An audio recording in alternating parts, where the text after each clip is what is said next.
There you go. So, welcome everybody to November's edition of Crafty Crows, and I'm your host, Kate Jenkinson, wearing a purple hat today. There's no significance about that really, but purple's a regal colour, isn't it? So, we've got a lovely event tonight with two features. We will be doing open mic first, and then we'll have our first headliner, then we'll have a short break and we'll come back for our second headliner. Our first headliner tonight is Nicholas. I realised, Nicholas, I should have asked how you say your last name. So how do I pronounce your last name? McGaughey. McGaughey. Oh, okay. Nicholas McGaughey. And then we will have Gerald Kells after the break and further open mic. So it's a lovely event here. I absolutely adore hosting. And what I just want to do is give you all some housekeeping rules so that you're clear about what we do here. So, when poets are reading, please remember to mute for each poet. By all means, at the end, there'll be time to come off mute, clap, and cheer if you want to, jazz hands, show your appreciation. People are using the chat already, but please use the chat to let the poet what you loved about what they shared and what they read. It really, really does a lot for our self-esteem as poets. There's no harm in being appreciative. We are recording, so please only share poems that you're happy to class as being published.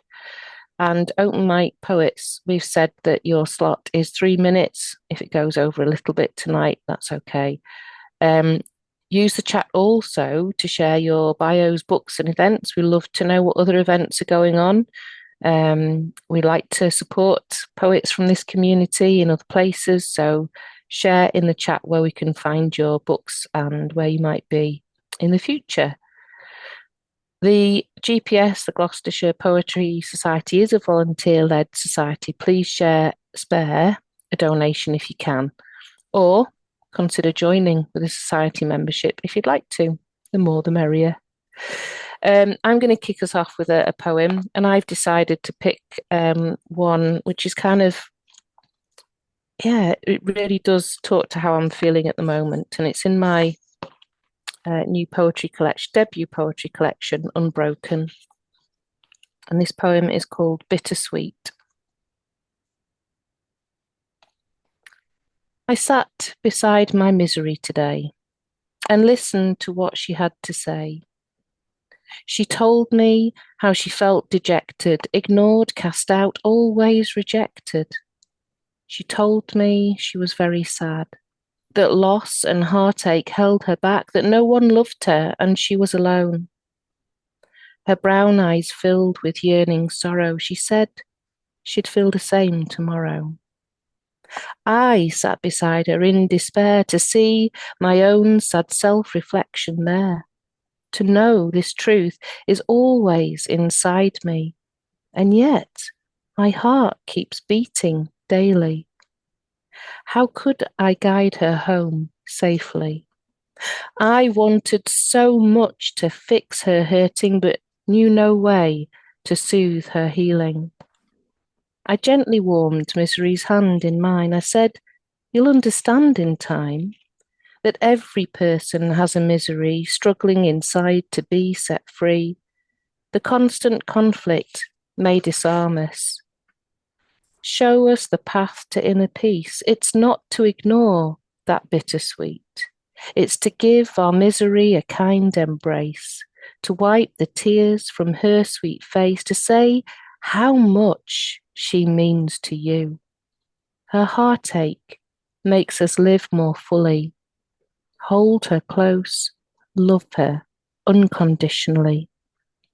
Not so sad to be beyond repair. We are more than our scars and melancholy. With acceptance, there's hope in the air, and a seat beside me, always, for my misery. Thank you. Yeah, I'm feeling miserable today.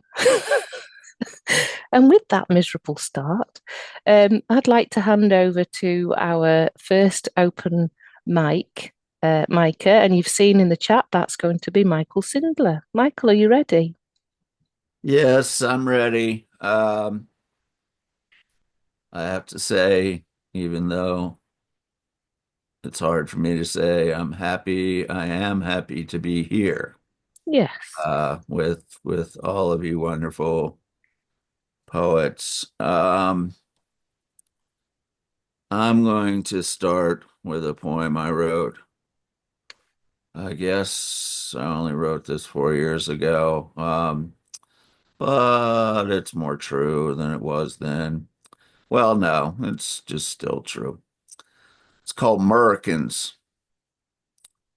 Billy will not wear a mask. Billy is a total ass. Steve is wary of at 5G. FSS, what stupidity. Bob says all them liberals are fools. Bob swims in a shallow gene pool. Nancy's quick to call the cops. Her racist antics never stop.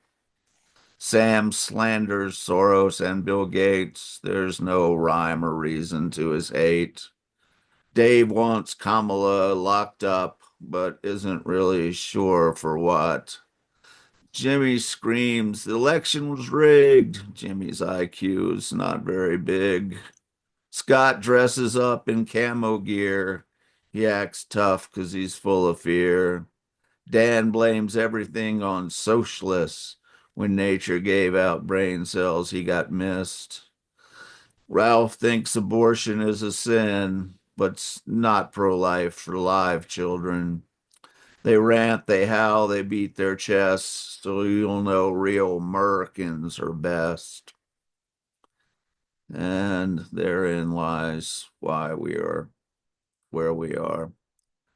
I'm going to read one now that's very personal. It's about some trees. It's called Are Meryl and Chip Still Standing?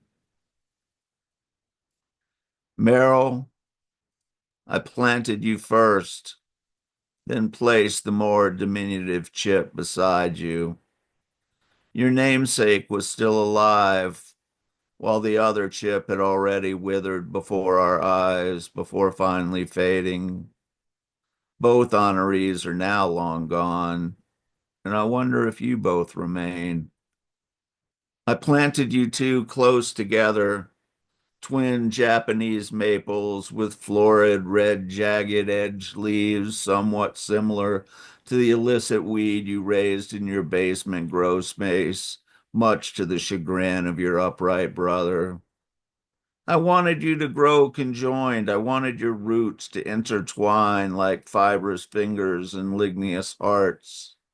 I wanted your trunks to fuse into a singularity in constant communion until whatever time you fell as one. I have the name of the present homeowner who adopted you by accident when the spot where two human hearts split apart turned a financial transaction into a chance interaction with a pair of named trees, quite anonymous as far as he's concerned. I want to ask him how you are, explain the story in full or in abridged form, depending on how he seems to take it. I never shared your secret along with the signature on page of solemn contract, never formally introduced you to him as might be fitting, leaving the way I did. Has he kept you standing? Has he left you to twist together? Or has he chopped you down as Chip was felled before his crimson tainted autumn was over? Did he lose you to disease or disaster in mimicry of eponymous personage? I wonder how he would react contacted by a stranger from his past, asked how a pair of Alrazane trees are weathering the progressing seasons, how he would respond to a request for contemporary photographs. Will you still be the taller of the two? Will your branches still hold Chip up as your counterpart cared for his waning lover?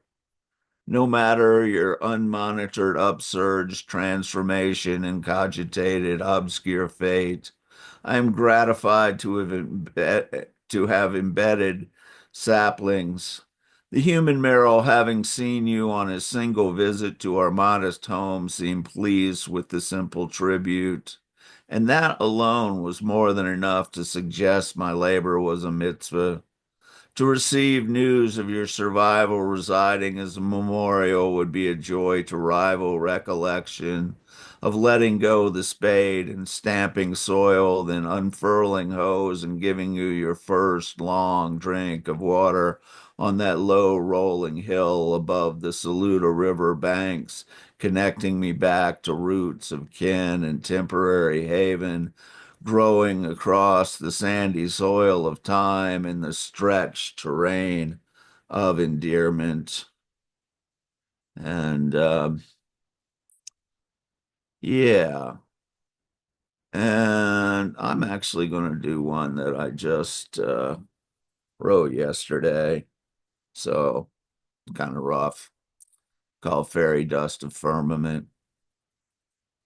Butterfly lands on top the coffin. Let me start that again. Fairy dust of firmament. Butterfly lands on lid atop the coffin as it is lowered into the earth.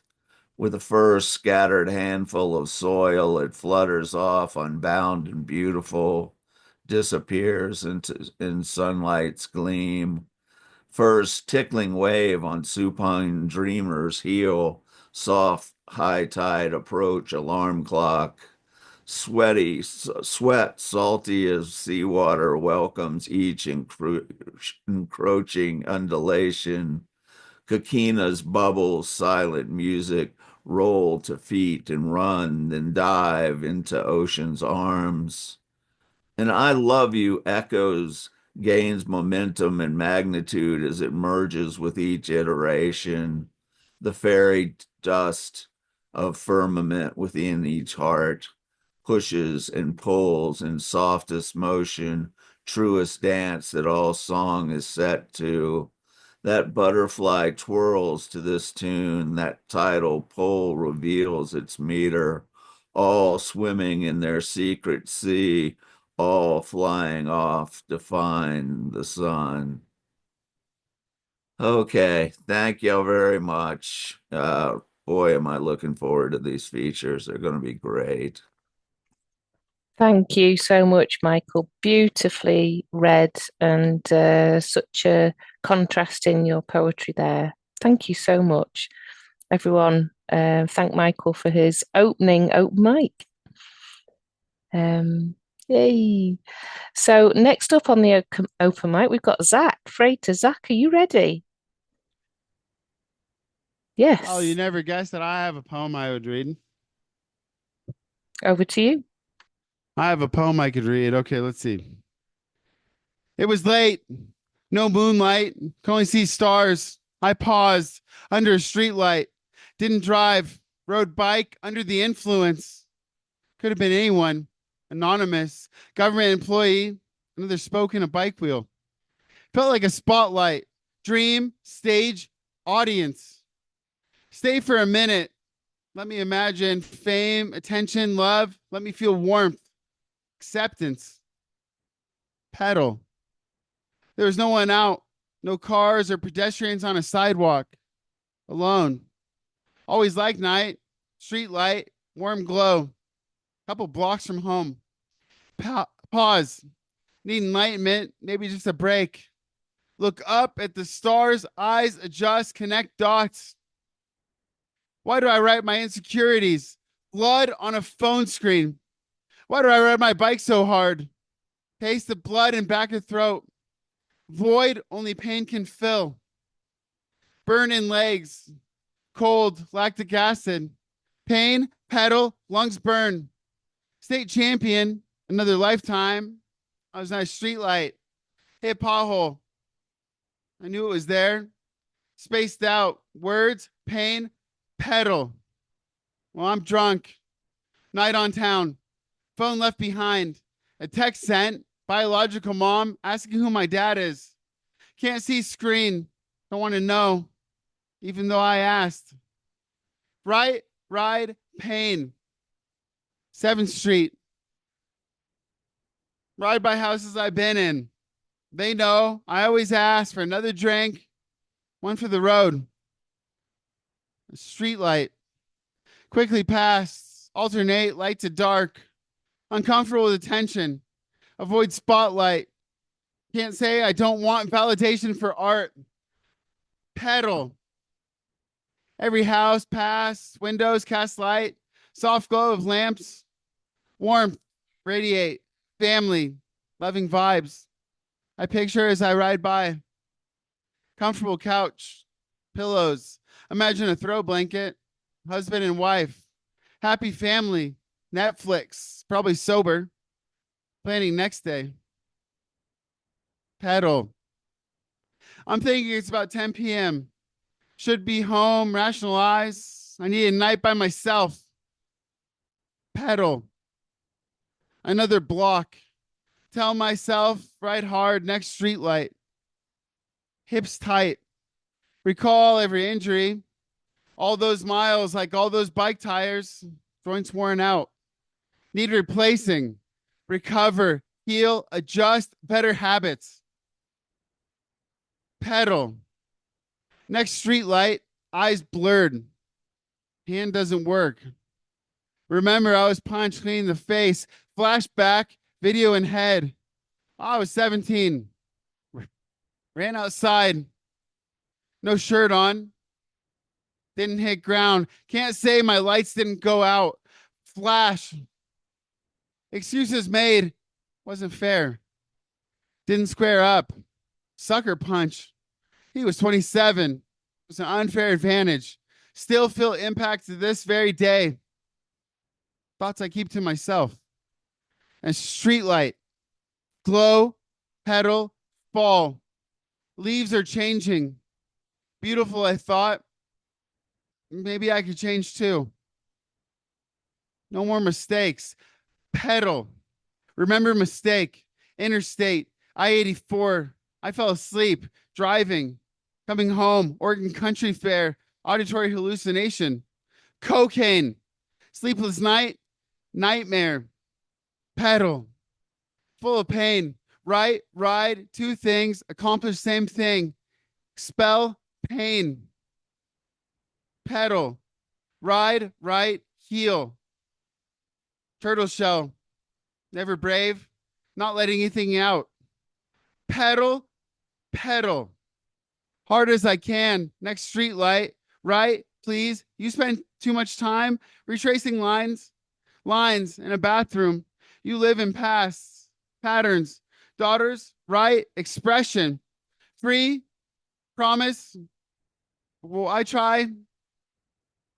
Sometimes I cry. Girls, I try.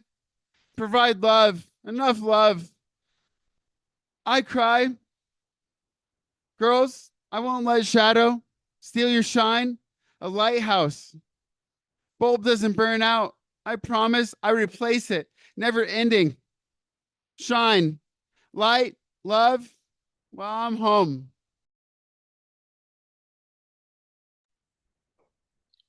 Wow, that was incredible. Thank you, Zach. I was with you all the way there. I'm sure everyone else was. Thank you.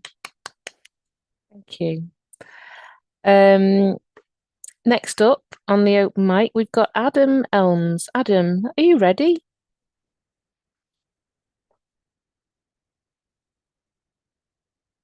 Hello, I am indeed. Well, it's lovely to be here.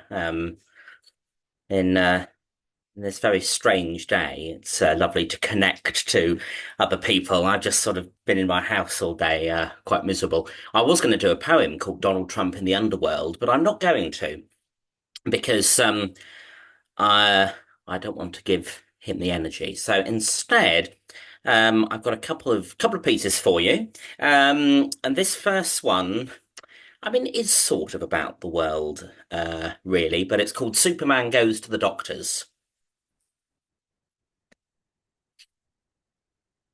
Mid-flight over New England, a chainsaw wheeze, a rapid flu floods our boy in royal blue, and when they test his rugged chest, into the spirometer he exhales, he pales, triggers no tornado but a short-lived, sputtering fart of a breath, to which the hangdog aspidistra barely nods. And upon an ever-fattening list, asthma tailgates the juggernauts of congestive heart disease, clinical depression, severe anxiety, altitude sickness, contact dermatitis, chronic fatigue syndrome, several slipped discs, osteoporosis, heat stroke, kryptonite radiation poisoning, and acute glaucoma. Advice is ladled into Superman's quivering lap and unwilling ears. Give up lifting vehicles above your head. Don't breathe deeply whilst flying. Stop shifting the orbits of planets. Introduce more grains and pulses into your diet. Travel no further than Saturn. Only fight crime every other Tuesday. Sport a sun hat and tinted glasses wherever possible. Quit wearing lycra suits. Practice mindfulness. Stretch out before snapping steel chains. Avoid the news. Attend bi-weekly therapy. Take daily siestas. Try to accept your limitations.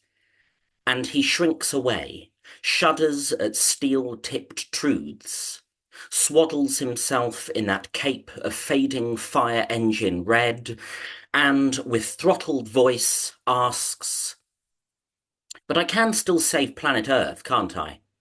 Save us all. Save the world from total destruction?"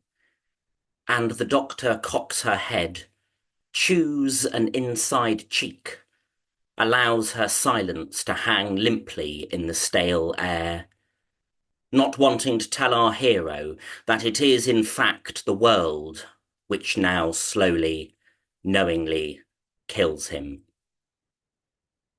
I'm going to finish the piece.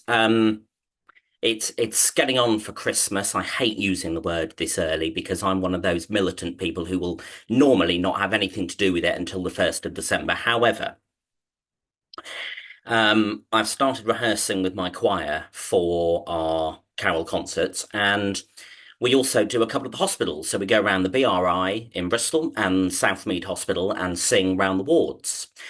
And we did this last year, and it was a really lovely thing to do. And I wrote a very, very short poem about it. And this is called Singing Carols on the Dementia Ward.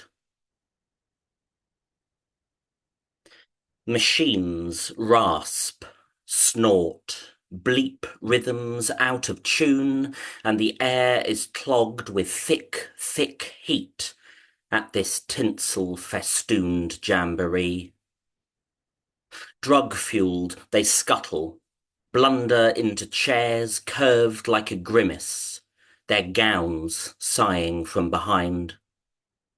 Shrug at their names, nod listlessly at the scattered nurses, ignore time. But as we launch O Little Town of Bethlehem, unblinking, they mouth, they blast every single syllable, and we beam at each other from across the ward, from across the gulf, from our different continents. Thank you. Thank you for having me. Thank you, Adam. Thank you. Two contrasting pieces, and I really felt the mood in that second one because my mother-in-law has dementia. So thank you for that. Really powerful pieces as well. We next have Becky on the open mic. Becky, are you ready? As I'll ever be. Wonderful. We can't wait to hear you. Can you hear me? All right. Yeah, fine. Over to you. I'm going straight in. Okay. Oh, where are you? Okay. Sorry, I moved my cursor. All right. This one's called Beloved. What do days do but leave us stranded at their end, to wish that bigger efforts had been made to finish, to begin again? What circles incomplete or bent or broke? roll out, roll on, roll over in our mental chain, to come right back to first, last, first, a point of spin, spinning out. Today, regret kicks over, guilt kicks over, rage kicks up to someone else's dust that fell without asking.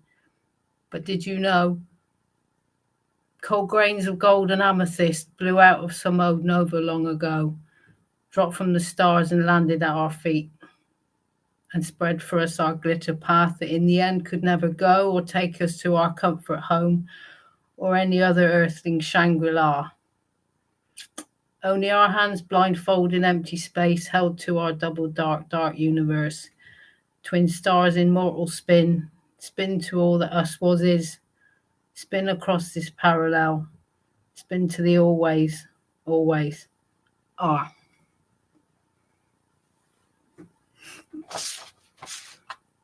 I've got another one, if that's all right. It absolutely is. Go ahead. Felt the need to send some good cosmic energy up, given the circumstances. But this is called I Am All the Cosmic Forces. It's one of the first ones I wrote.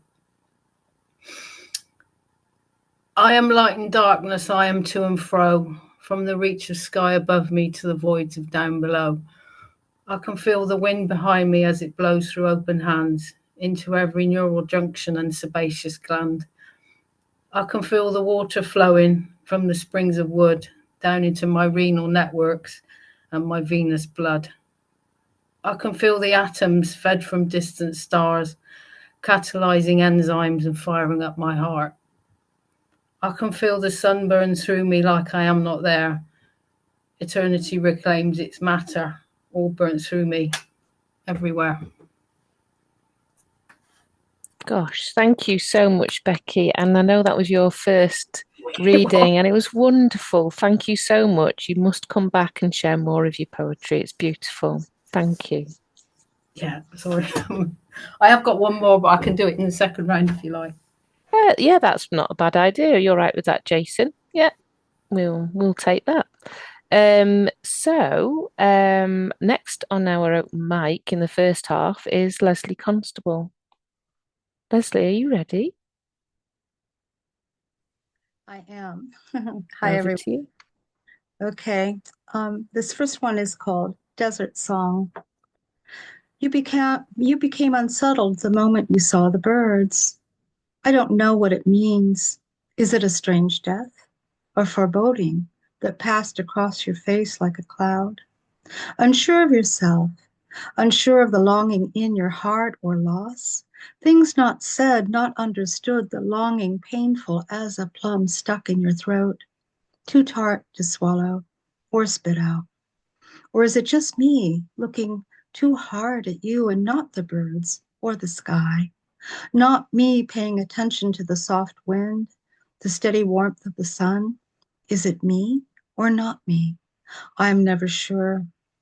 As we walk together, our feet kick up the rough stones. The ground is brittle and hard, worn out from not enough.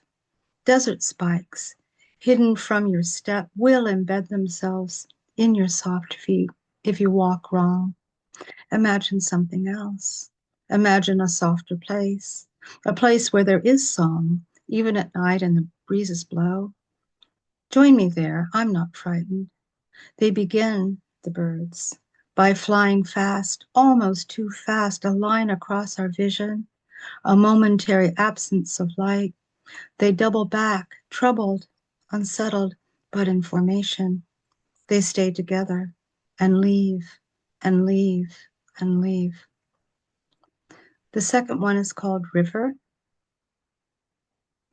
When we left the river, it was to move inland. The wind urged a sorrow that we did not give into, and, with sorrow not graced, we walked. Yet sorrow, waiting for us downstream, sighed as it would. Hearing it, we listened. Why is it then, that sorrow only ever waits, not visible, while the sun is high and warming us through to the soul, where we join, and where we know we are joined thus? It is good this way. It is as it should be, and needed to not shrink in sadness, we in the fullness of the sun, when it is hot upon us. But too, all the while, we listen to the sighs rising up from river, river that knows us as we walk along it. This is the other part of what we need before turning inland, away from the sun. Then in heading east, we move inland. Then the last one is called Love Poem for the Door. A window, a curtain, a doorway, an arch block into an alley hold meaning I can't remember just now. A shadow at the entrance, a figure. If I squint my eyes, I want to go there, following, following. Always and still I desire everything. I desire everything. The smell of things. I am eager like a pup. The taste, pickle my mouth, fold it into myself, to the ecstasy, the ecstatic part. That point, I'm not sure the name of it, the meaning of it, but I know it surely. In the ocean, you smell salt, the sour, dead smell of life that goes on, and you continue to simmer and ferment even while being born. You rock with sadness and too much life. All the life and the waves are delicious, and too much and tickle and smack and suck you and replenish you, and you are born and you die and you rot and ferment and become grit, and the grit is pure white and lets the water lick it daily, hourly, and at night, with the moon high or not. I want to follow, but won't know whether I will. I wait. I forget my hair is white only around my head, where too much thinking turns it so white hot. I am celestial, the ends the color of nuts spiraling down like taproots to Middle Earth. I walk like a man, heel to toe, wide strides, determined, young and vital still, but at the mouth of the door, I pause, not hesitant, but thoughtful, aware, fully awake, and I wait with the patience of a saint, a mother, or a saint no one will ever pray to. If I go, I will go forever silently, and there would be nothing to mark the moment of my passing. So that's all for me. Oh, that's beautiful as ever, Leslie. Thank you so much. Wonderful to hear your poetry again.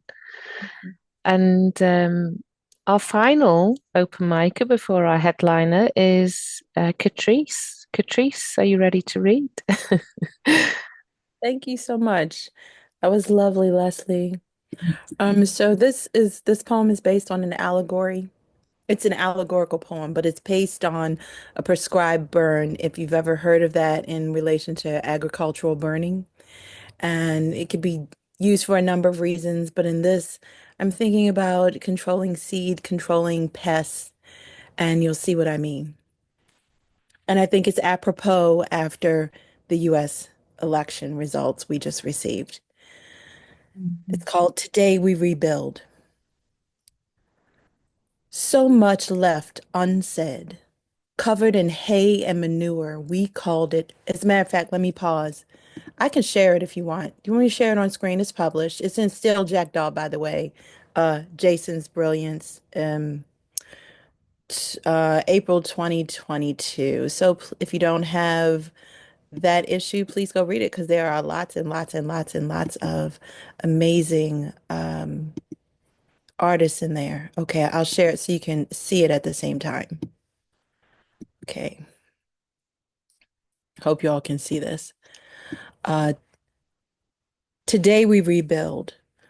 So much left unsaid. Covered in hay and manure, we called it garden. Said it was floral and pristine. Said the silences were natural. Said the dark-barked fallen oaks, cut down by men with axes and strong-armed into submissive, woody death. We said it was the natural order of things.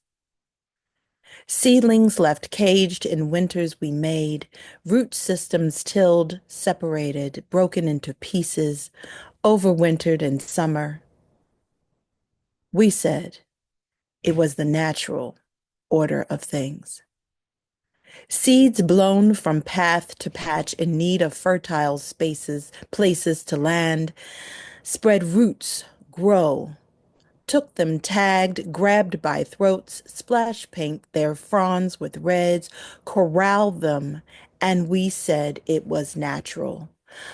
Lit a match on fields we wanted to flourish, but wanted to reign over for all time. We left it as a glowing conflagration, never speaking of the blazing wall closing in, burning down the fields we know are ripe and lush, the fields that feed us, the fields that nourish our humanity as whole harvest. We took spades, shovels, poles, dug in, aerated, turned the soils, migrated some in, brought in backhoes to trudge up the moist, worm-ridden fungi past. We forget. We said. We did not want to repeat. No matter where we dig or climb, we come upon the fire we left untended. Thank you. Thank you. Ready for the feature. Thanks. Wow. Catrice, we really needed to hear that poem read by you. That was incredible. Thank you so much. And to see it as well. And as you said, Steel Jackdaw is an amazing magazine. So if you haven't got it, I suggest you go and have a look. But now, are you all ready for our first headliner? I am really excited to hear Nicholas's set after we heard him singing a little bit earlier before. Yes. I'm going to read your bio, Nicholas, so everyone can know a little bit more about you. So And nice. then I'll hand over to you for your 20-minute set. So, Nicholas lives in the South Wales Valleys. He works as an actor and voice-over artist. He's recently headlined at Between the Trees, Llandeilo, Caerleon Literature Festivals, and will be doing his set at the Eisteddfod Fringe in Pontypridd in August. His poetry film, Creithiau, I may have said that wrong, Scars, in collaboration with his son, was broadcast on S4C. He has new work in the London magazine, Lighthouse, Poetry Wales, Poetry Salzburg, Bad Lilies, Stand, and Other Poems, etc. He was a Literature Wales Mentee in 2019 to 2020. Please welcome Nicholas for his headline set. Over to you. Well, welcome to you all, or as we say in Wales, y croeso. So most of the poems I'll be doing tonight will be based on being Welsh. I spent half my life speaking Welsh, and perhaps you're not aware of the Welsh language. So a lot of these poems will be about that. We'll sort of introduce you to Wales, really. My grandmother, she used to make a speckled bread, which in Wales is called bara brith, but she didn't call it that. She called it bara 1-2. And this is a poem about her. My grandmother called it bara 1-2. This bread we christened bara brith. It was a speckled brick, staple of the cupboard, swaddled in greaseproof, kept in the dark booth of the biscuit tin, presented with tea late mornings that were never called elevensies. Buttered first, soared towards her tabard, thin as skin, spotted butterflies, served on a platter of roses, tinged with gold.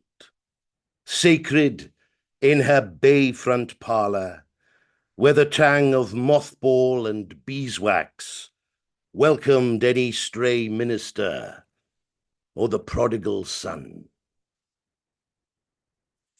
There is a town in South Wales which is like a miniature Brighton. It's called Porthcawl. And my wife and I ended up there about 25 years ago on a rainy February morning, and we thought, what are we going to do? and there was nothing to do. But then we saw a couple of coaches of elderly people drawing up outside the pavilion, which is a theatre, and they all went in there, and there was a brass band competition. And this poem is about that. It's called Coney Beach Blues. They've come by coach on this damp Saturday to South Wales's Riviera, Porthcawl. A kiss me quick for a beach holiday, Elvis crooners, or a hen night pub crawl. Wrapped like mummies, they creak through the entrance of the silver-domed pavilion, past pictures and posters, long forgotten now, of pantos past and the odd tea dance. Today, it's the brass band competition that summoned them from their game shows. Oh, how being old makes jaunts like this seem such a strain. Home is warm and safe as an easy chair. They could fall, catch a chill, but then again, it's nice to dress up, shampoo and set hair. Here, in the crimson hexagonal hall, expectation hums through the air like scent. Cups and shields glint on the piano stand, as 2 by 2 they take their seats, and small tartan flasks appear with tea. Change is spent on programs, and mintos palmed hand to hand. And then this salted, mediocre day dam-busters into colour. As the band rips into American Patrol, they feel their feet twitch and a jolt in each hand as chilblains succumb to the jitterbug. The swinging pendulum of brass on stage takes them back, way back to their dance hall days, when they spun like tops as they cut a rug, and utility clothes were all the rage, and time's calcified grip was world wars away. For here, amongst the serried ranks of grey, are bashful men who asked shy girls to dance, and pretty girls, the ones that got away from nervy boys who didn't take the chance. Life's compromise and risk in old hearts burn. We are the sum of all we never dared, and 60 years of peace can't take away those kisses with boys who didn't return to grow old and become nostalgia shared as the last dance fades on this Saturday.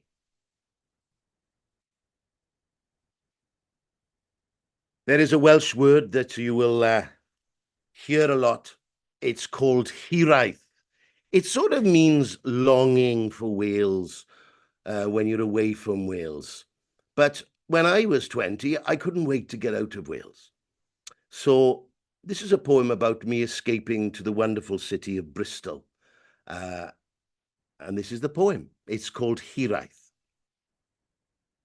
The English don't understand the meaning of Hiraeth, my uncle declared, in Welsh more sung than spoken. His eyes dewy as Avalon, invoking Gwalia as the promised land. I feel no longing, sucked between hills, its rivers my blood, its stone my skin, its loam my sinew, its tongue my strength, and Hiraeth paraded as this truth. My heart cartwheels when I flaunt brogues, kid gloves, a cravat, and tally-ho over the Severn in a spindled tourer to ring the bell at Berkeley Square. My wife makes baskets, and it's a pain in the arse. because about 7 of our 9 rooms have willow or bits of willow or unfinished baskets in them. And so this is a poem about my wife in the kitchen making baskets. Cold kitchen. Willow has bred in the cold of our kitchen, like some internal coppice, where buns and cakes cooled on racks, we have shoppers and wreaths, and little else between us, as she grapples stalks with steel fingers, weaving the bonds that together nothing can break.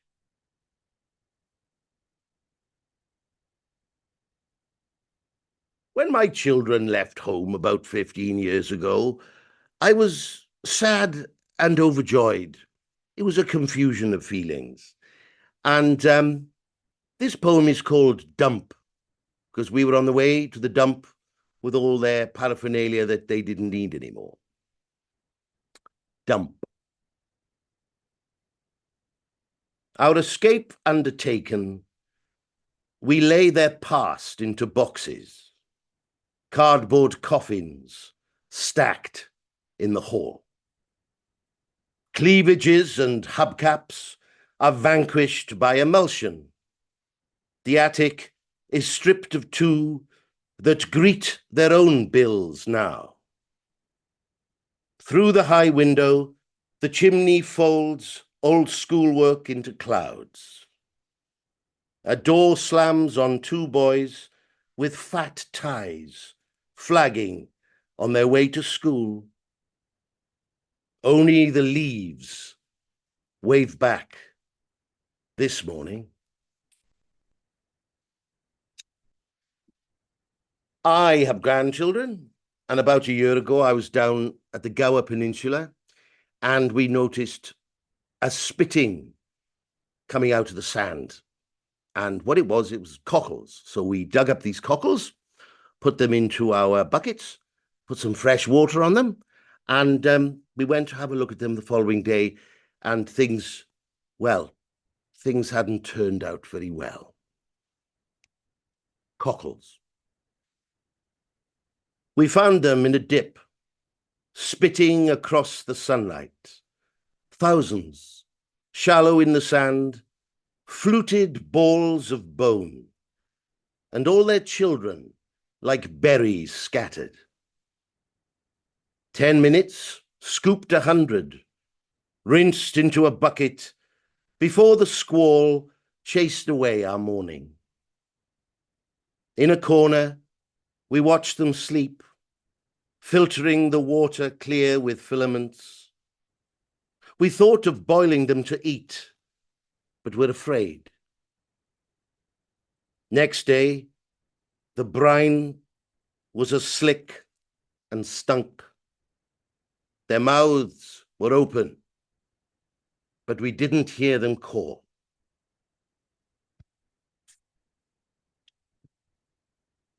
I was in college in Bristol and met my wife in college, and she was going to leave Bristol and leave me behind, and we decided to have some cakes by a very famous bridge called Clifton Bridge. And it's very famous because people jump off it to commit suicide. But anyway, we were at this bridge making a big decision on whether to stay together. And this is the poem. Clifton Bridge.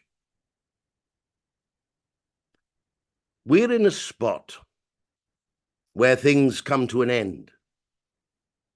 People cross or leap.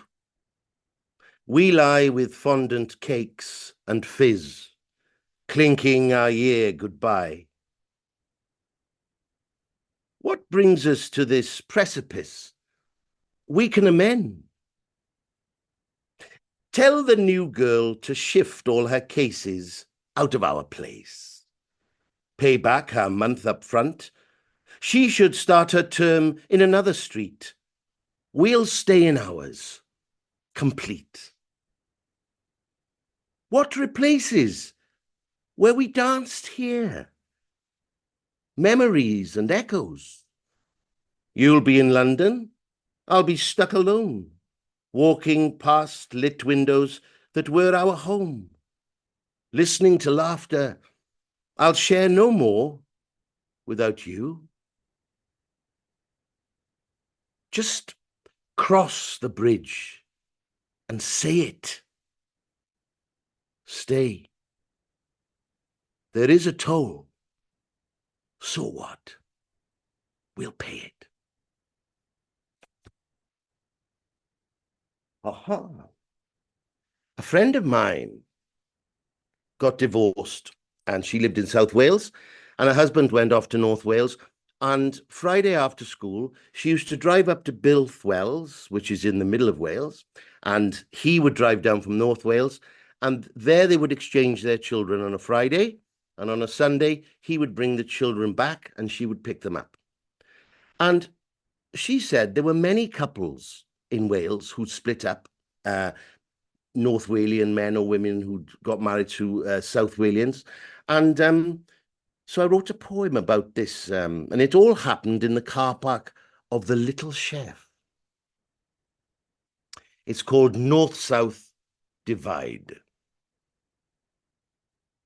It's boarded up now, the Little Chef, by the showground in Builthwells. It was a dropping-off point for kids who were the flowers of dead weddings. Friday PM, still in uniform, clothes in a bag, mooching on the wall outside. A few came down from Anglesey and Snowdon.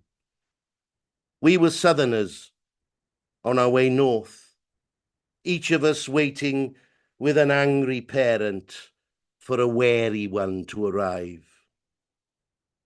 Some of us happy, others dreading a weekend with our new half families in Corwen or Ross-on-Sea, who talked funny. Sunday was the worst. Going from those you just got used to, back to the debrief of mother, with tall tales of the mundane.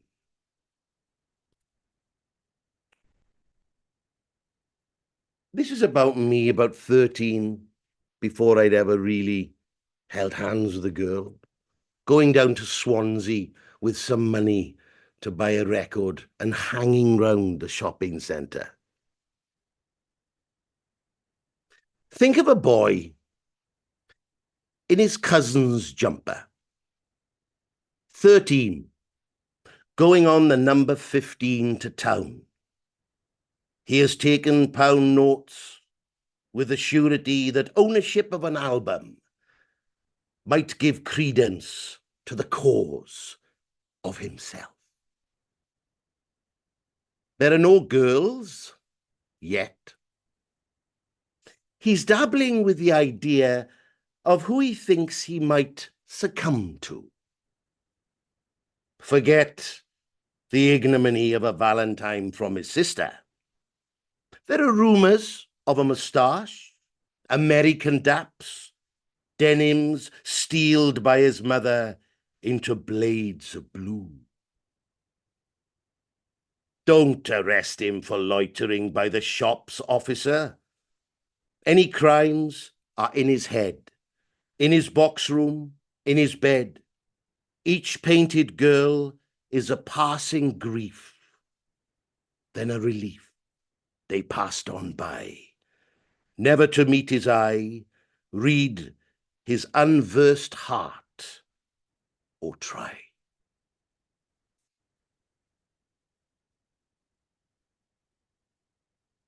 Being an actor, as you can imagine, it's feast or famine. I'm usually on a diet. And so what I found is, with all this time I have grandchildren and elderly parents, and they all seem to think that I want to look after them, including their dogs. And I wrote this poem about going to see my mother with my granddaughter in a park in Morris, in Mumbles in Swansea. And I remembered what I used to get up to when I was 19 there, and it wasn't what I was doing now. with my granddaughter and my mum. And this is the poem. Mumbles Park. Out of work, I have become a carer. I do dogs, grannies, nippers, anything with legs.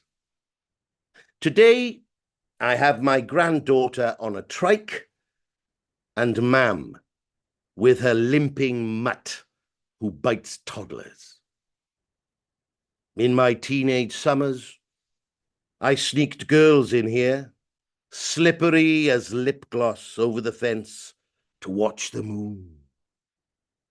Now I chase a 3-year-old round the flower beds and benches, breathless still in the breathtaking bay.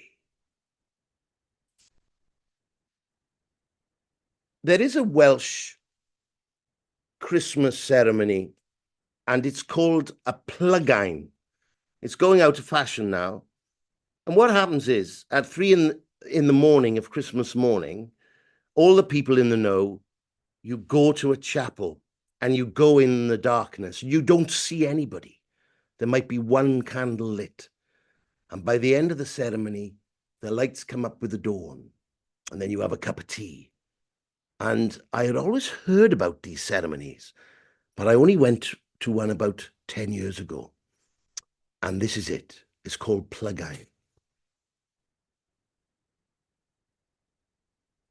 Earlier than shepherds or kings, before dawn and stockings, hastening to a square Bethel, a muffled congregation, moths to a solitary candle from the rain.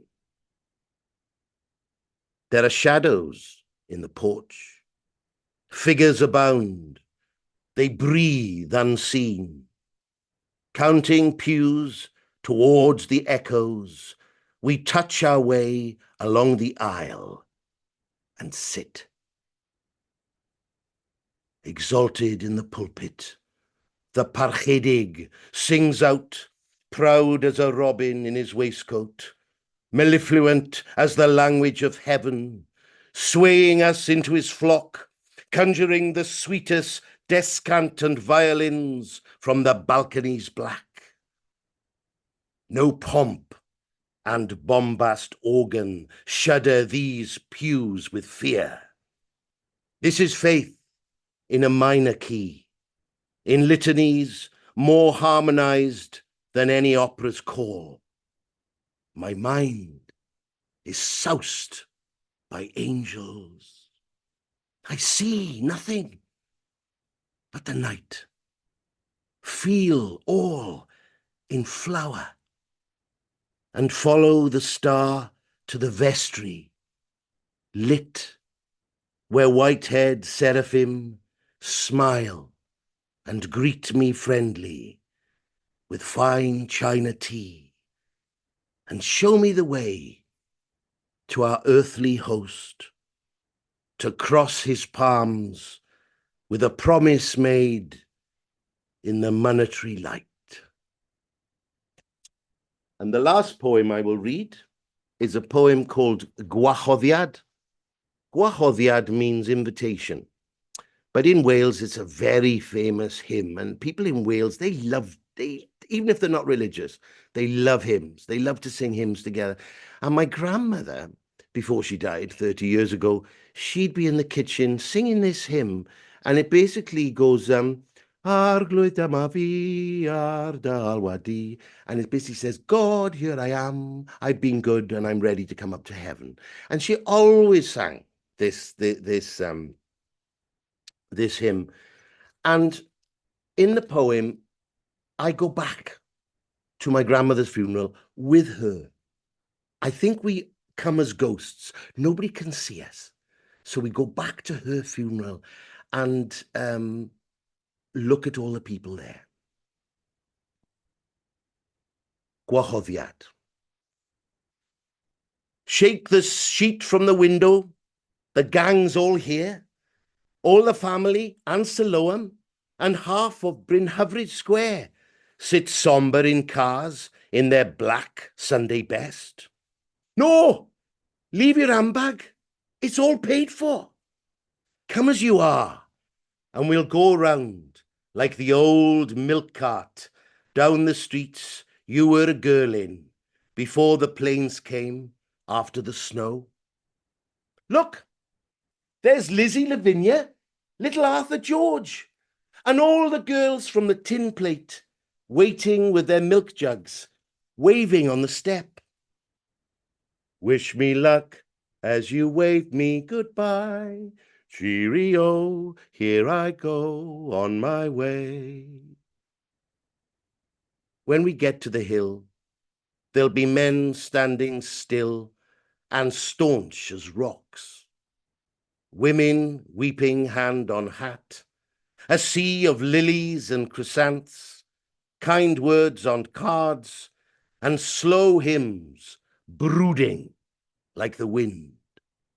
And two puffed up parchedigs who never saw you breathing, hosannaing your praises to the skies. And we'll laugh at their lies and pull out all the stops on the organ and sing wahoddiad till the chapel tremors with tenor and bass and the pulpit explodes with sopranos. Listen. There's a kind voice calling. Let me lead you from the cold to the warmth of those you've loved, where the world is white and grows no older. Here, there is no pain. See, the glory that you sang about is yours. Thank you. Oh, that was just phenomenal, Nicholas. That was, please, everybody, unmute, show your appreciation for an amazing set. That was brilliant. Yeah. Beautiful. Yeah. So much. Wow. I don't know if you want to read the chat afterwards, Nicholas. There's some beautiful comments being made as people have been listening to your beautiful lines. Just absolutely wonderful. Thank you so much. Now is the time, folks, for you to have a little comfort break. Whatever you need to make yourself comfortable. For me, it's going to be a cup of tea. I'm going to go and get one. You've got about 5 minutes, and we'll come back here, and I'll welcome you all back and do a small, well, maybe not a small piece, but a poem, and then we'll move to our next headliner, Gerald. But 5 I've minutes. got to follow that. Sad. Well, no, I've got to follow that actually. So I'm going to go and get a cup of tea. Wonderful. It was wonderful. Yes, absolutely. Yes, please. Okay, welcome back to part 2. Hopefully you are all refreshed and ready to go. Before we do, I have a couple of announcements just to let you know what's upcoming here at Crafty Crows.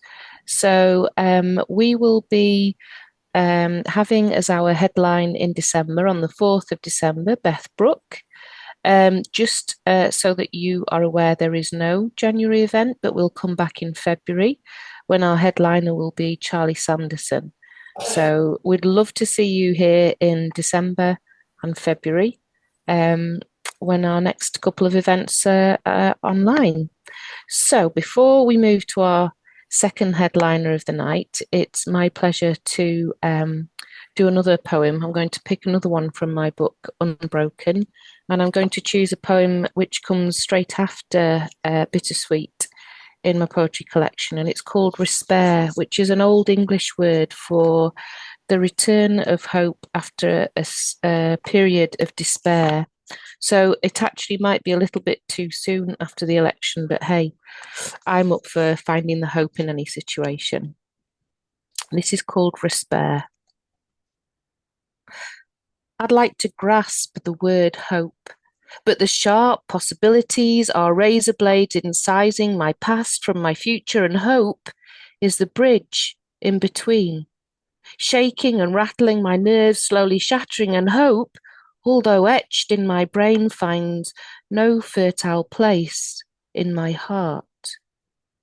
My hand extends with my veins stretched blue, exposed on my wrist. I shrug. Is it easier to end this, or exist with the pain? Even hope, with its hurting, is worth me exerting myself beyond the all too familiar fear. I sense hope is near. I'd like to grasp the familiarity of hope, for when hope seemed to have abandoned me, poetry rescued me, and ever there to find the words I couldn't hear. Poetry reminded me that hope surges when pessimism pours cold water on the fire of adventure. Hope sizzles and spits her furious desire to be relit. Relit. Hope is the sunset on an imperfect day, the sleeping rays resting and re-energizing, darkness consuming all our fears. So in the morning, hope dawns and reappears. She accompanies me in every new and challenging experience. Her belief and sheer resilience to cope with life's ups and downs. I feel her gentle presence. Hope holds my hand and whispers affirmations. Her reassurance understands, recharging my determination to survive, inspiring my curiosity. Hope keeps me alive.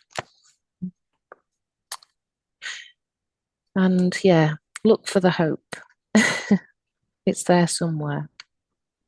Okie dokie. Well, we don't need to look much further than now for our second headliner, and I'm absolutely delighted to introduce Gerald Kells.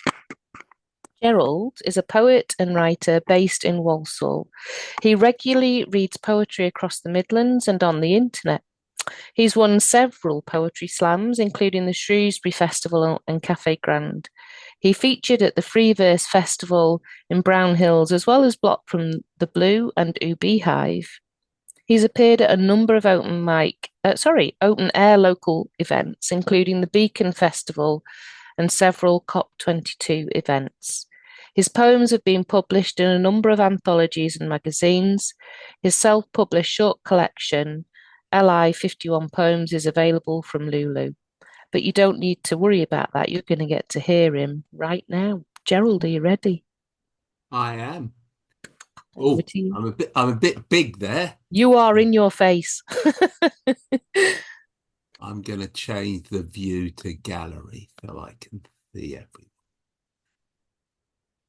Okay, let's start with something Halloweeny. I met a vampire in a bar. Our eyes met slyly from afar. I said I'd buy the girl a drink. She drowned her vodka in a blink. Her eyes grew wider, lips went red. And this is what the vampire said. How'd you like another mate? She circled in, I ducked too late. Before she bought the second round, her teeth sunk in, and so I found that I became a vampire slave and sleep forever on her grave.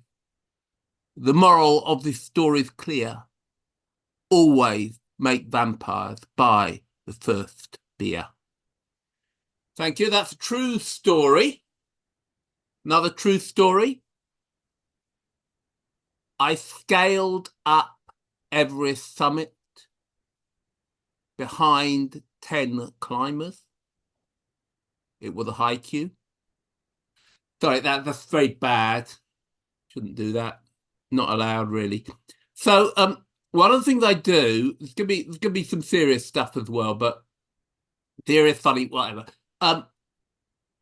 On trains, I write about the people about me, and I've just come back from Brixham, with my in-law, with my brother-in-law, and this is called Between Bristol and Bristol, and it's Bristol Temple Meads and Bristol Parkway. If you're on a train with me, don't say anything because I'll write it down. She tells the man on the phone the train is busy, but she got a seat. She had one booked, but it was taken, and it was crap anyway. It said it was a window seat, but you couldn't see out. Turned out she's going to Aberystwyth and planning a walk in the woods. Meanwhile, she sat at a table, changes at Birmingham, finishes her disposable coffee and puts the cup under her seat, all between Bristol and Bristol.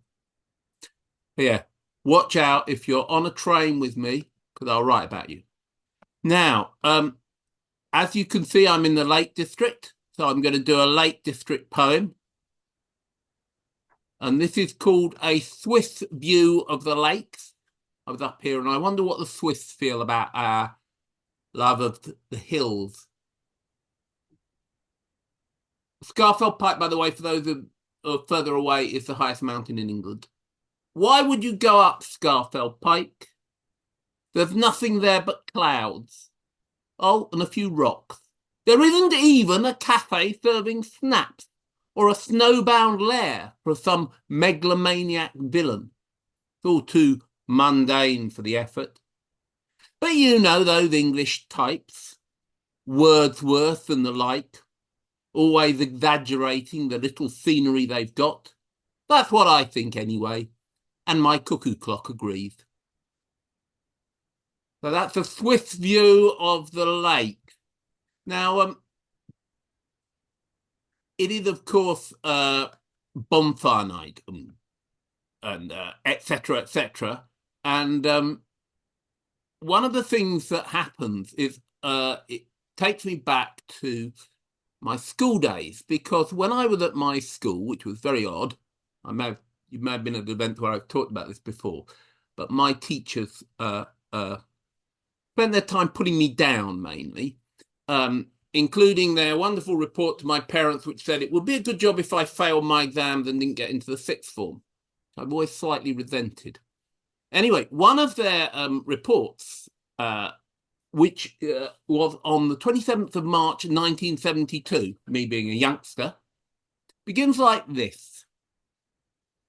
Dear Mr. and Mrs. Kells, obviously, they're written as a letter, bizarrely.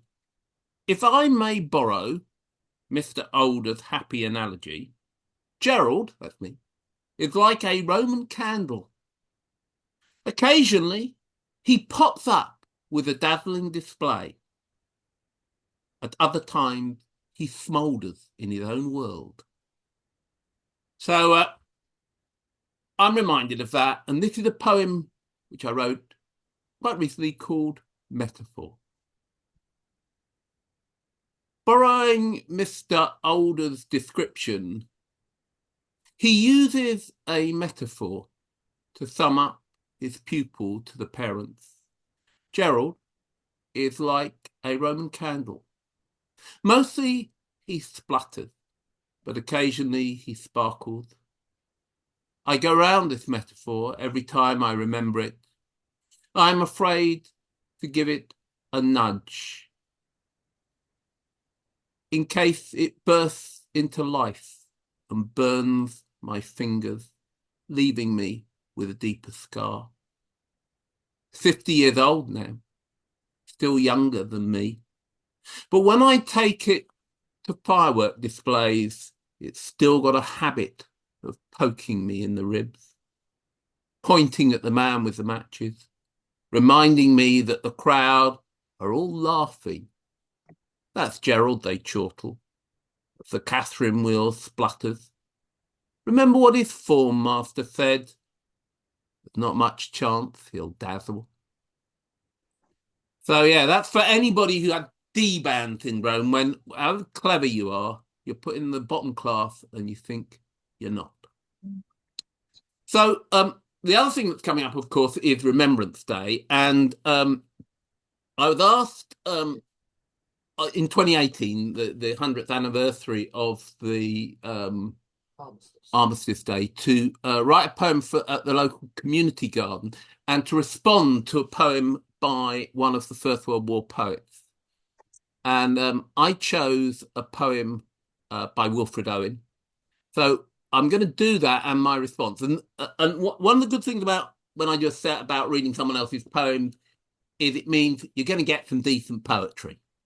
So anyway, so this poem is called The Parable of the Old Man and the Young. And those of you, some of you, it's not his most famous poem if you don't know it. He takes a story, you know, of Abraham and Isaac when Abraham was going to sacrifice him, and God says, "Do not sacrifice the lad because I produced a ram to in his place." So this is his take on it, and it's called The Parable of the Old Man and the Young. So Abraham rose and clave the wood and went and took the fire with him and a knife. And as they sojourned, both of them together, Isaac the firstborn spake and said, "My father, behold the preparation, fire and iron, but where the lamb for the burnt offering?" Then Abraham bound the youth with belt and straps and builded parapets and trenches there, and stretched forth the knife to slay his son. When lo, an angel called him out of heaven, saying, "Lay not thy hand upon the lad, neither do anything to him. Behold, a ram caught in a thicket by its horns.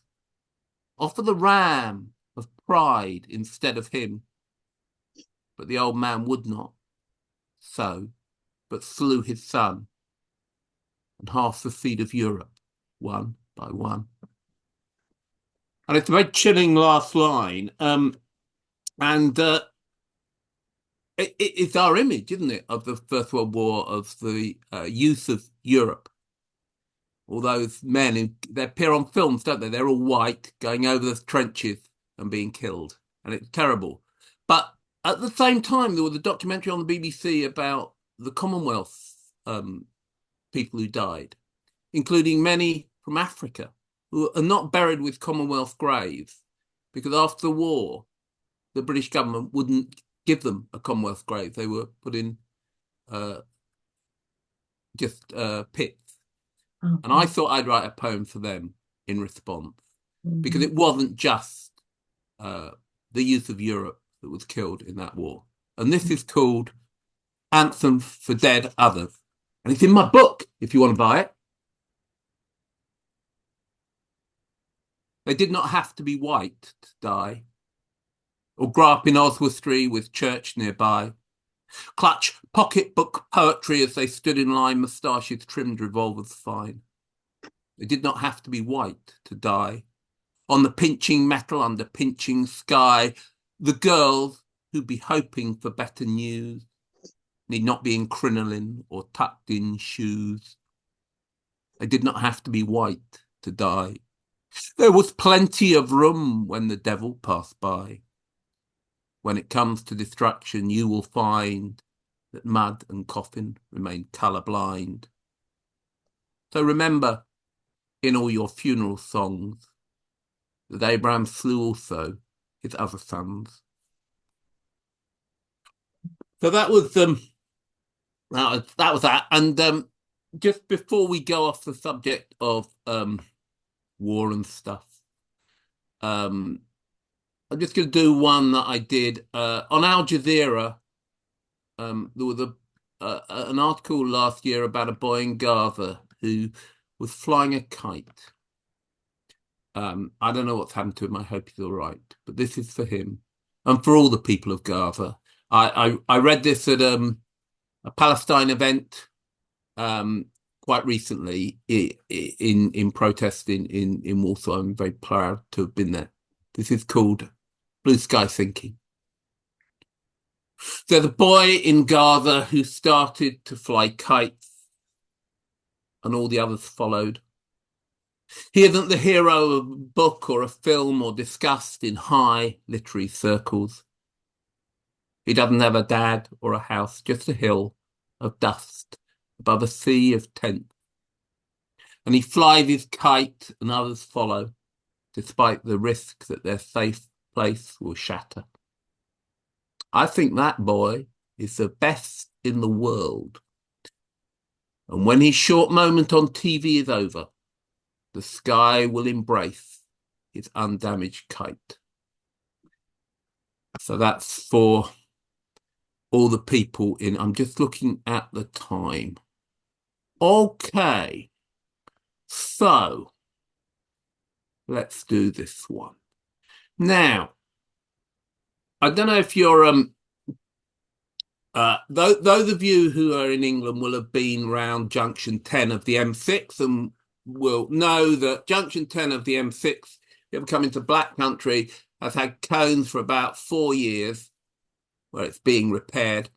And we were passing it, me and another poet, and he said, you know,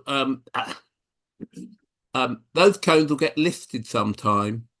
And before because he's a better poet than me, before he wrote a decent poem about it, I thought I'd write one. This is called Tour Guide. And it's for anybody on junction 10 of the M6. Welcome to junction 10 of the M6. My name is Martin. I will be your guide today. I've been the archivist here for 10 years and will try to answer your questions. However, you will understand that this is a traffic jam with a rich history stretching back hundreds of years.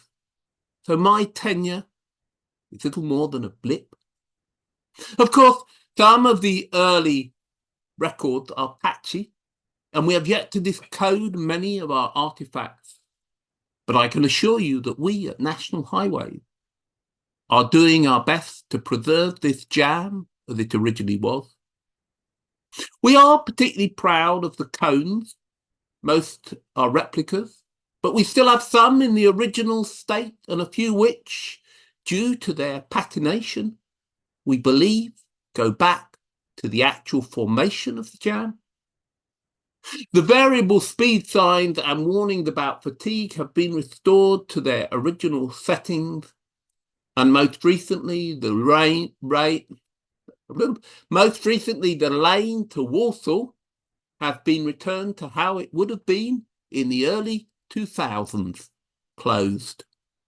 You will be impressed with just how much there is to see. Dead saplings, lorries with flashing lights on the back which move strangely in the night, small bits of miscellaneous metal and plastic strewn on the embankment. National Highways have always cared about preserving historic roadblocks. But since this traffic jam was officially listed, we've worked doubly hard to ensure nothing changes. Anyway, the tour should take about 4 hours, depending on traffic, as they used to say in olden times. And we will keep the best to last, the famous yellow sign found at last year's archaeological dig. So, if everyone is ready, I'll take you to the Wolverhampton Slip first. Then we'll go round the island a couple of times, for no good reason, before parking up behind an HGV carrying mattresses. We'll end up at the tea room and gift shop, where you can buy reminders of your day, all the way up from key fobs that don't work, to replicas of the original sign saying, "Work ends March 2022. We just have to wait for the traffic lights to turn green first. So, yeah. I'm just looking at the time. I'm going to do a couple more. This is one I wrote for my mum after she passed away. And I just have to find it in my book, which you can buy. It's £6 from Amazon. Or if you contact me, we order and I sign it, she'll be able to get it to you for £5. And the one I'm going to read is called Safe Place. And this was written, I have been writing poetry, but I've been writing other things. And I started rewriting, particularly when my mother died. And that was one of the inspirations. And this was one of the poems. It has been a month since my mother died, and in that time I have hardly woken up. I am still sluggish with the grief of it. I know that there are things to do, tidying up, and that there are other things, freedom things, that I can do whenever I like, now she is gone. But it's the starting out that turns more difficult.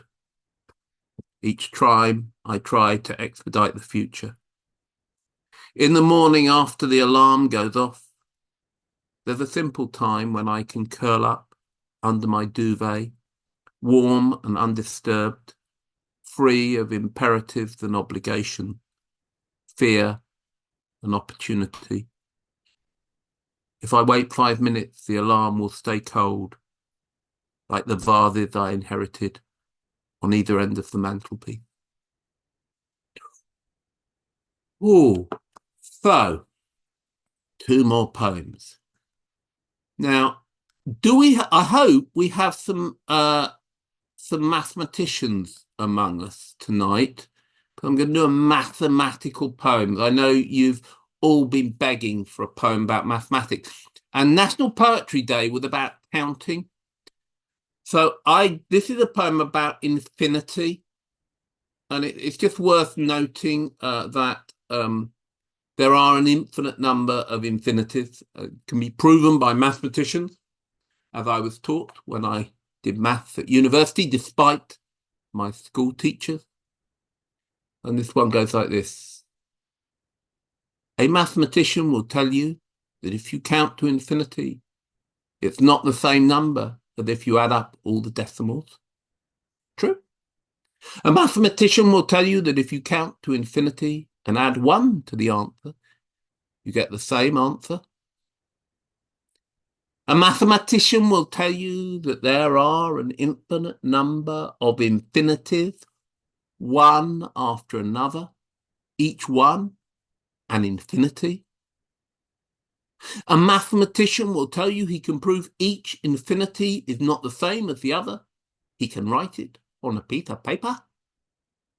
So I count the days until you return, 2 to be precise, and avoid mathematicians who go on about infinity. So that was written for my wife, would you believe it? And she's sitting there looking at me. Right, I'm going to finish with this one. And I thought I've got a couple of kind of upbeat poems. I try not to write upbeat poems because it doesn't suit me. But I told it had to be a Trump-free set. Because the Donald, well, little less said, soonest mended, my mum used to say. And anyway, this is my poem after W.H. Davis. And sometimes I read it and people say, who was W.H. Davis? If you don't know W.H. Davis, look him up. He is a wonderful poet, ever so simple. And he also wrote a book called The Diary of a Supertramp. He was a tramp. I mean, not like a layabout to have a tramp. He went around working for people and going around the country. Amazing guy. And this is called Brooks, etc. And it's for anybody who's feeling a bit down today. The brook hasn't got a bus to catch. The stream hasn't got a time to match. The river hasn't got a place to be unless you count the patient sea. The trees haven't got a pressing date. The birds aren't spinning a number of plates. The bluebells do what bluebells do. They didn't make plans before they grew. The sky up above shows no fear. Whether it's sunny or rain is near. The mountains frown as they always will. It doesn't mean good and it doesn't mean ill. But still you stroll with worries around your neck, even though nature doesn't give a heck. Isn't it stupid to fuss and fret? How many days are you going to get? Follow the advice of the water and the air. Breathe in deep and breathe out care. Tomorrow will bring what tomorrow will bring. Today you're surrounded by wonderful things. Thank you very much. You're the wonderful things that I'm surrounded by. I'm so glad to be with you. Oh, what a brilliant set, Gerald. That was just what we needed. And thank you, Gerald, the Buzz Lightyear of poetry. To infinity and beyond, if you didn't know, that's his catchphrase. Um, I love that. Okay, so we're heading into the final. If it were a train, this would be the slow train into the station, and we've got Sue Finch next. Are you ready, Sue? I am. That was lovely, though, Gerald. You are wonderful. I love that. I've brought along today my barn owl tattoo. The deep musk of night was still on her skin as she shifted her body to morning. The scent of damp threaded leaves and aging pine lifted in the air. The shower would help. Sprayed water and soap to begin to lather the cling of damp forest away. And if you've ever closed your eyes there, to feel only the gentle smooth of washing, you too will be aware of that moment when you open them again, think you're ready to finish now and towel dry. But tell me you have not stepped out, wanting to be clean-skinned, fresh for the day, only to find your whole body tattooed with the head of a barn owl, 3 on each arm, 2 askew on your breasts, and stamped over and over again on belly and legs. Tell me you've never turned to find that print in brown, all haunting eyes and hollow, between your shoulder blades, tracking your spine, 1 on each calf, strangely purpled by your varicose veins.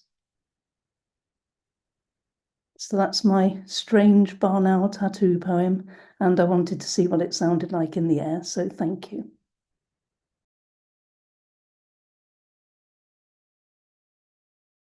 Oh, Sue, I thought you were going to do another one. I was just going to say it flew beautifully, that poem. It was gorgeous. Thank you so much. Yeah, I was kind of still in it when you finished. Yeah. Marvelous stuff. Thank you. Richard, are you ready? You're next up. I am indeed. Now, Finn Hall has published a Beat Poet book, and I'm in it. And coincidentally, he only announced it to me today, and coincidentally, this is a poem written just after Biden was elected, and it's all about Mr. Trump, and it's called Humiliation. A major press conference, he announced, from the golf course at a posh hotel, he announced, booked and organised by his cohort, Giuliani, the 4 Seasons, so prestigious. The hotel distanced themselves and denied the booking. And then the appalling truth emerged. The hilarious, appalling truth. It was not a posh hotel, but a similarly named garden centre on a row of businesses between a dildo shop and a crematorium on the forecourt, and they didn't think to cancel it. They made allegations of election stealing, humiliating themselves again around the world, which of course they did not substantiate. My hero of the hour is the person who took the booking, who must have known that this booking on their forecourt next to a dildo shop was in error and let them carry on. I don't know who you are, but wow, I love you. And it's probably been forgotten amongst all the dreadful, silly things that have happened surrounding Trump, but Google it and it happened. And last week, Eileen was at the opticians, and I was wandering around a tiny little country town called Heddon, which is posh, you know, and this happened. And it's a pleasant wander around, absolutely disrupted. A wander around Heddon town while my wife was at the opticians, came out of a passageway between shops, saw that there were works on the pavement, yellow plastic barriers around raised paving stones. Saw an old couple walk up to the barrier and a man stood there on his phone. Older man pushed him violently. I thought this must be horsing around between friends. But the man nearly fell over, looked shocked and yelled. Older man walked past shouting. Female companion trailed miserably behind him, head bent down. I went over, saw the guy was about 40, looked upset. I asked if the old guy had assaulted him. He said, yes, apparently I was in the way. I said, well, he could have just asked you to move. He said, and then after he told me to fuck off out the way, he shouted, and fuck off back to your own country, you're not wanted here. I was stunned, such hatred on the street in a pleasant town. I looked at the guy. I had not considered race. He looked tanned, but many were tanned. I'd not even seen a different race in him. Maybe from Turkey or elsewhere in the Mediterranean, but who cared? The ignorant old bastard, that's who. I said that if the old guy was the same nationality as me, and I'm Welsh actually, so it's unlikely, then I apologised for our race, our nation, and I bloody meant it. Seemed to cheer the guy up. Such unbelievable hatred and racism. No wonder we're in the state that we are. And then a sort of silly little one, because of the time of year it is, and this is called A Sad Tale of Woe. I was so excited I started as a sack, but now my life is blighted. Now everything's off track. They gave me arms and legs. They stuffed my sack with straw. They made my fingers with pegs. I was so proud I became a bore.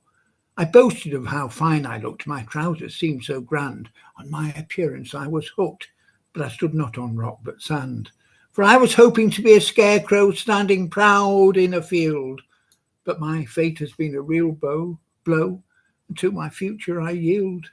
I have found out what that is, and it's not good, oh my, for sadly I found out, oh gee whiz, my name is Guy, to be taken to a farmer's field and placed upon a pyre.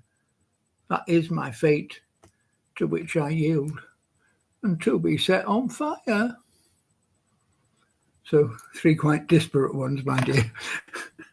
Thank you, Richard. Yeah, everyone appreciate Richard's variety in your set there. That was fabulous. Thank you so much. Really enjoying the different voices we're hearing tonight. It's beautiful. We get a special opportunity to hear Jason do some poetry now. And Jason, are you ready? I am indeed. Thank you. Okay. Wonderful night, wonderful poetry, just what I need when I'm fighting the winter lurgy. And this poem's got a Welsh connection, obviously linked with Nicholas. And I think Gerald mentioned Aberystwyth, and this is based around a memory of both sands. It's called Three's a Crowd on the days I'm left with sand in my mouth.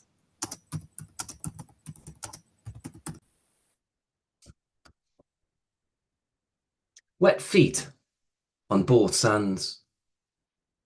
Weekend daydreams drift over seaweed and shell. Unicorns race on a jade carpet while a genie rides a cloud. Jason fights an Argonaut with his trusty driftwood sword. Mum, I've cut my heel. Warm seawater trickles between toes and fingers delve for pebbles. The sun glares and coconut cream-scented skin rumbles her tummy. Dad, can I have an ice cream, please? I make 3 wishes. Flake, syrup, and hundreds and thousands. I sit on his lap and steer his car as we drive over an expanse of sand. A smoking dragon flies towards the horizon. My ocean churns. Is it tea time yet? Oiled hands under the bonnet. A gold Ford Sierra is serviced on a Saturday morning. The wise giant looms in navy overalls with a Chatfield badge. His son marvels at the part deconstructed engine, the myriad of lines that oil makes on his now elephant skin. A myth of a man and mender of things.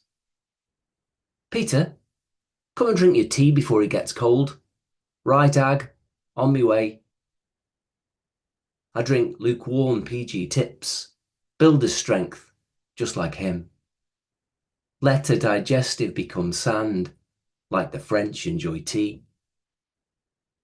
I want this to never end as time laps our lips. Dry hands, blade at the sides, and wearing Sunday best. A dram of whiskey in a glass tumbler, on the pine lid. A poem is recited that invokes waves in mother. My best performance receives one-hand claps. I say, bye, Dad, in my head as he rides the conveyor belt. I think of Del Boy's three-wheeler breaking down. Me and Dad running from the police as Batman and Robin. My breath and tears are stolen. I feel the sun heat my neck and wet pebbles under my feet. His strong hand offering a plaster to something that may never fully heal. Thank you.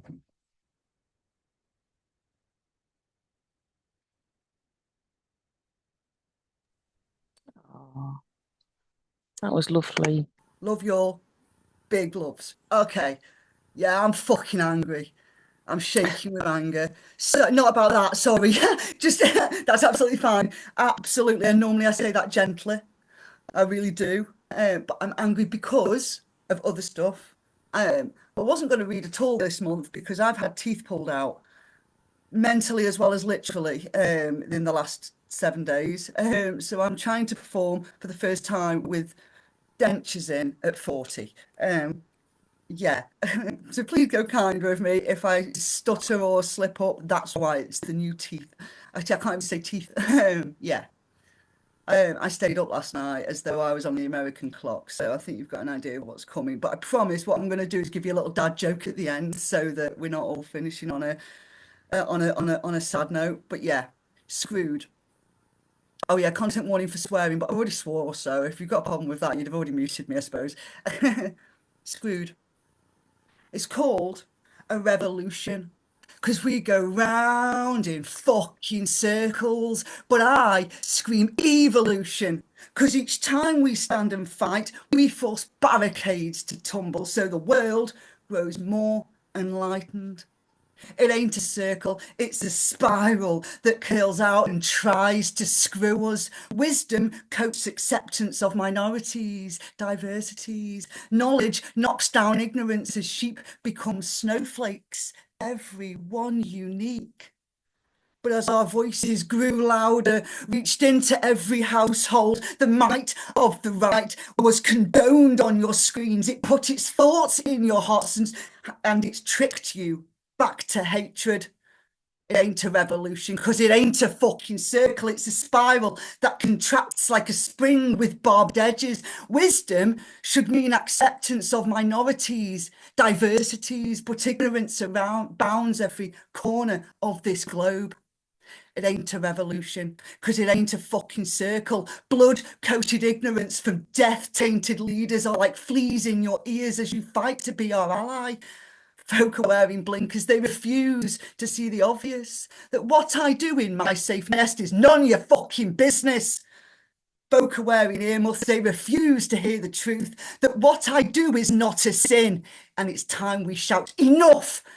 I'm baffled beyond words by the hatred for the other, by the vitriolic anger that bleeds from our earth like a wound that won't heal as it tries to devolve you.